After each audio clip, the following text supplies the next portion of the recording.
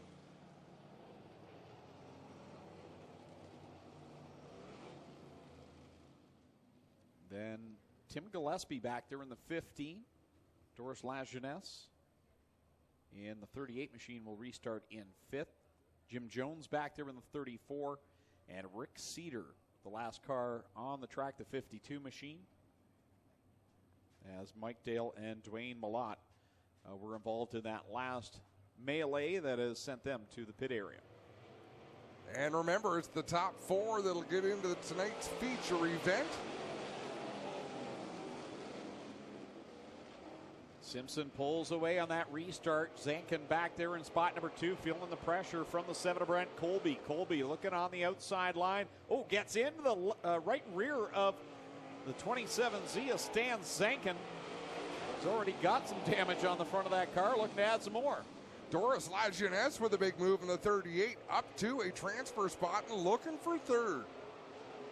Takes away the 3rd spot. Meanwhile, Simpson will see the 2 lap to go signal as Kyle McKenzie displays that to the field. It's Simpson in the top spot and Zankin back there in 2nd. Lajeunesse now to 3rd. Colby back to the 4th spot. Now Tim Gillespie gets sideways in 2. He's got a left front tie rod or something broken on that car. Yeah, it was strange. Just about spun out in turn 2, and that left front wheel turned hard left, so Gillespie going to glide that car down into the infield. And that would bring us under the caution. Yeah, right? Not far enough off the racetrack to be in a safe position, so Doug Leonard throws the yellow flag, and I believe that car is going to need a hook from the front end. Tim Gillespie was having a good run early on in this beat main, but had drifted back on that last restart, and then things all went south very quickly. The driver of the car number 15 that we see the safety crew working on there now, and that will finish his night here for the B main. Bet. Brad Simpson again will set the pace. Stan Zankin back there in the 27Z. Doris Lajeunesse in the 38. The 7 of Brent Colby. Those are the 4 right now in the transfer spots. But you got Jim Jones and Rick Cedar right back there ready to pounce. You can see the field playing a little cat and mouse as the green flag comes back out. Let's see who will make it to the A main. Brent Colby gets on the throttle but doesn't have any side bite. Slides up the racetrack. He and Jim Jones duking it out for that 4th spot. Same with Rick Cedar in the 52. Cedar draws up alongside. Oh, big contact into the wall, and wow, that car broke apart quick. Checkers are out. Brad Simpson will get the win over Stan Zankin, Doris Lajeunesse, and the 7 of Brent Colby. And safety crew will get out onto the track very quickly, as that was a hard crash on the backstretch between the 2 cars that were on the outside trying to get into the A main. And look at the fluid. Amazing focus, Greg. Wow, and the water just spewing out the ratty. Great infield shots to get those close-up looks at the damage on the front end of Rick Cedar's car. It just disintegrated the front end, especially the bodywork, as soon as it went up against that fence. It's Jake Hooker. On the outside of him in the 69 is Rob Pitts. The 11B is Brad Bloomfield. The 57 is Charlie Sandercock. The 82 is Ken Winfield. The 0 is John Pinsino. The 19J is Rob Lettingham. The 05 is Mike Lewis. The 00D is Jimmy Dale. Number 12 is Kyle Sopaz. The 911 is Jay Liverance. The 4 is CJ Field. The 94 is Jason Haskell. The 3M is Matt Sorrell. 44 is Brad Simpson. The 27Z is Stan Zankin. The 38D is Doris Lajeunesse. And the 7 is Brent Colby. Went down to complete the first lap here in this late model feature event. Brad Rayner out in front and Kyle Lozon on the outside line. Remember him from qualifying earlier on. That car was wicked loose. It still is, but it makes it super fast for him here on this 3/8 mile clay oval. Lozon up on the outside, but boy, oh boy, not enough racetrack for him to work with there. Brad Rayner continuing to lead the way with Sam Panaccio working his way up there. This is a 4-car battle at the front of the field because Greg Graham is right there in the mix as well. And right up into the top 6 now, Charlie Sandercock. Now Kyle Lozon goes right around in front of the top cars. The caution flag will fly, and somehow no one hit the 66. That is hard to believe. Tyler Lozon has been on the edge of control all night long. And he just went over the edge a little bit. That is a pretty race car. We're having a good look at that car. The fact that it's still got all of the panels straight on as we Brought to you by Burger Barn, Aero Express Nitro 54 Variety, and Bradshaw Brothers Fuels. Brad Rayner will set the pace out in front over Craig Graham and Sam Panaccio as Kyle McKenzie gets ready to throw the green flag, and we are back on it. Rayner all the way to the bottom of the racetrack, which is not normally where we see a leader restart here at Ohsweken, but as heavy as it is, you want to take the shortest way around, but still Sam Panaccio in the 311 swings to the outside, and he takes the lead into turn 3. Tell you what, there's a show going on at the back. The back is Kyle Lozon, who was just cause of that caution, is flying by cars around the back of the pack. But meanwhile, at the front, it's Panaccio distancing himself from Graham. And then Greg Haskell shoots by a 3-wide battle past Pitts into the 3rd spot. Now works to the outside of Graham in 3 and 4. Well, Greg Haskell was dominant in winning his heat race earlier on tonight. And I believe if he can get some open racetrack, we're going to see something pretty impressive out of Haskell. But Sam Panaccio able to keep him behind for now. Down in corner number 4, off they work. Sam Panaccio leads another lap with 15 to go here in the feature for the late model division. Craig Graham have a very solid run in 2nd. Then you've got Greg Haskell running in 3rd. Charlie Sandercock has worked his way into the top 5. He's running 4th. Brad Rayner, who started as the leader on that last restart, has dropped back to 5th, but Charlie Sandercock had problems down in 3. He comes to a screeching slow pace down on the front stretch, and we are still under the green for the moment. Tyler Lozon just went around the outside of Kenny Winfield, and I think he startled the driver of the number 82, who had, I don't think he knew there was going to have someone coming to the outside, because you could see the car lurch on the front straightaway out of the way. Tyler Lozon has been definitely the man to watch tonight. The most exciting car out on the track, that 66. That started in the qualifying heats earlier. He continues to march his way through the field. At the front, though, it's Panaccio and Graham now with the caution flag coming out for Charlie Sandercock, who has come to almost a complete stop at the entryway to the pits, and that is an unsafe spot for him to be. So unfortunately, he had to throw the caution flag there to get Charlie into the pit area just as things were heating up for Craig Graham.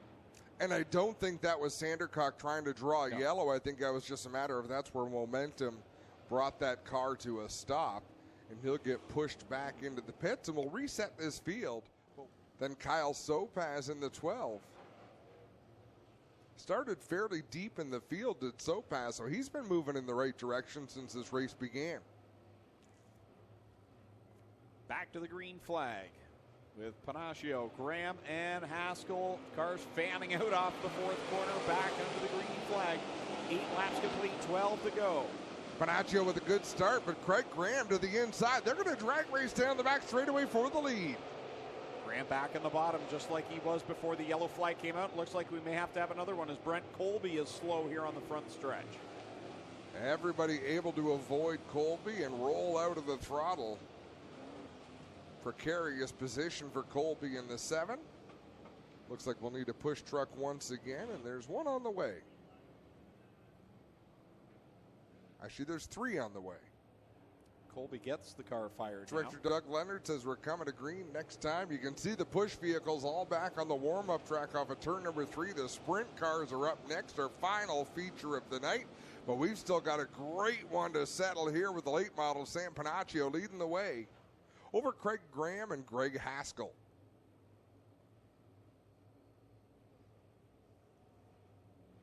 Kyle McKenzie looks them over, ready to get them back under power and watch them fan out, see if they do it like they did last time. Kyle Sopaz tried it, went a little bit too early. We'll see if that costs him. No, he'll tuck back in line, and we are back up to full song. Problems in turn 4. We got a couple together. I believe that's Jay Liverance in the 911. In fact, there's 3. Is that 2 cars or 3 cars? Yeah, 3. Ken Winfield in the 82. In the 44, is that Brad Simpson? Yep. Well, guys, down here on the scene, you got some damage to the right rear of the Winfield 82. The Liverance car appears to be able to pull away with just a bit of body damage on the left side. The Winfield has the right rear pushed in, but the Simpson and Winfield cars are still stuck together here. It'll take a second to get them apart, guys, but I don't see any major damage. Well, they wouldn't have been really up to speed just yet. That would have been a chain reaction deal as they were just coming to the green flag.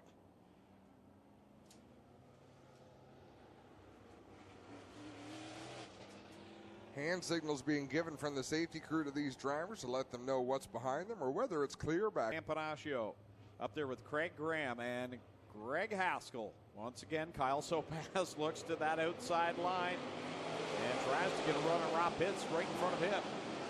The other driver up on the outside looking for racing room is Tyler Lazan in that 66, and he gets his momentum squashed as he just about gets in the back end of Rob Lettingham in the 19. Out in front, Panaccio continues to lead the way. Graham in that second spot, Haskell right behind him. Brad Rayner having a good run up in the top 5 as well. Rob Pitts works to his outside as they go through corner 2. Rayner has a much better corner, and now Pitts will feel some pressure from Mike Lewis down in corner 3. Down across the start-finish line, watching Lozon completely sideways in turn 4 as the field reaches the halfway point. The top 3 have opened a bit of a gap over Rob Pitts back in that 4th position. Is that Sopaz with a big run to the outside? Sopaz into the top 5 in that number 12. Craig Graham beginning to close the gap between first and second, 0.7 of a second. The difference from leader Panaccio back to Craig Graham. Then you've got Greg Haskell third, side by side for 4th. Down the backstretch, it's Pitts and Sopaz. Rob Pitts, I think, is getting through 1 and 2 a little better than he is 3 and 4, although he's having a good run there in 3 and 4. Not so much. There goes Sopaz opening up an advantage as, wow, they're 3 wide down the front stretch. Down the backstretch goes Panaccio. He's only got a 1-car advantage. Now that closes. Here comes Craig Graham, pedaling well on the bottom, trying to reel in the leader. Last time it was a 0.5 second. This time he cuts it down to 0.4 of a second. And that was just a matter of how he got off of turn 4. He is right there with the race leader, Panaccio, down into 3. He'll head to the outside. Craig Graham running the middle of the track. Then he'll drop to the bottom coming off the corner. Drag race to the line is Panaccio by a nose. Down they go into corner number 1 with lap traffic right in front. Brent Colby is right there in front of the leaders. And Craig Graham's going to use that car as a pick as he goes down to the bottom side, but Panaccio makes his way through, threads the needle. Graham says, how do you do? Gets off of corner 4 through the lap cars. Greg Haskell won't, and now he will spin on the exit of corner 4. The caution flag will come out. Greg Haskell tried to make a similar move to what Craig Graham did. He just didn't do it as well. That was amazing what Craig Graham did with lap traffic. And sure, there was contact, but it wasn't that ugly.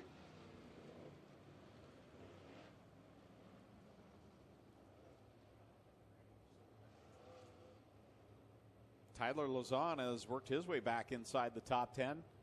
And if anything, even if he doesn't make the top 3, man, he's been entertaining to watch here tonight. He absolutely has as he pokes his nose to the outside of Rob Lettingham. That's not going to work. Back under green, the field down in 1 and 2. Panaccio running a higher line. That allows Craig Graham around the inside. Kyle Sopaz. Whoa, 1 on its roof in 1 and 2. CJ Field upside down in corner number 2. That will bring us under the red flag. Brad Simpson also up there with Craig Haskell. And it's CJ Field upside down, the safety crew on the scene. It was an unusual flip, too. I don't think you're going to see that there's a lot of damage to that 4-car. Or a 6-point harness, depending on what they wear, so you're fairly secure in there. It's just an uncomfortable feeling to be upside down in a course when a car is on its roof. It's a pretty claustrophobic feeling for the driver. I definitely would not be happy.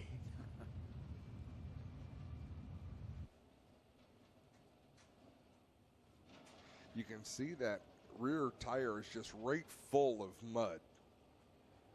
So the tire went flat, it dug into the dirt, and that's what caused it to flip over as abruptly as it did.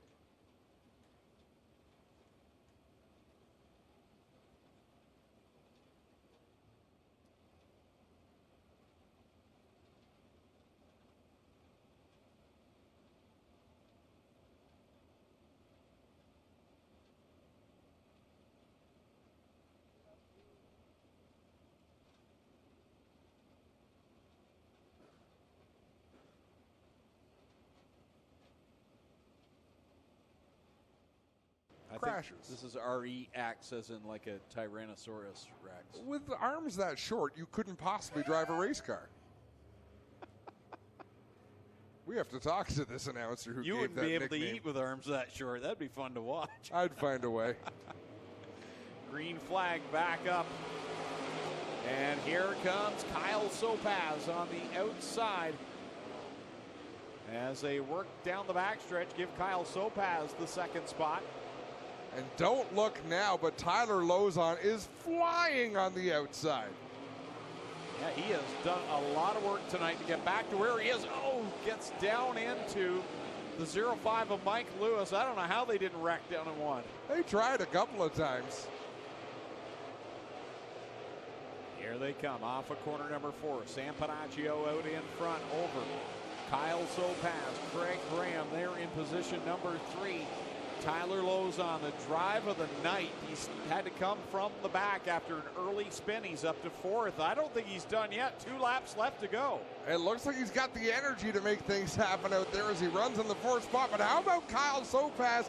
Looks into the outside of Panaccio for the lead off of turn number 2. Here they go down the backstretch. He tucks back in line now. Which lane will he pick in corner number 3? Stays up on the top shelf with Panaccio down on the bottom.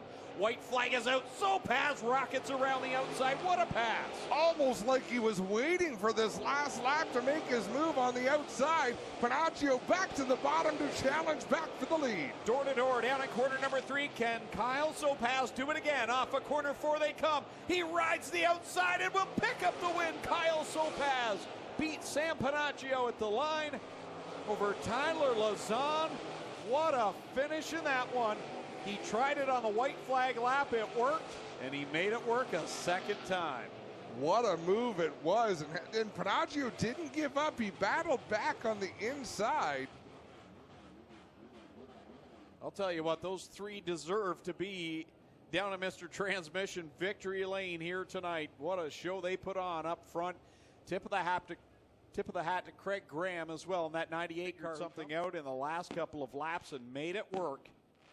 He's known as K-Rex. He's also known as the bite-sized bandit, Kyle Sopaz, down in victory lane. And Tyler Lozon, who probably put on the most exciting show of the night in that 66 car, comes home.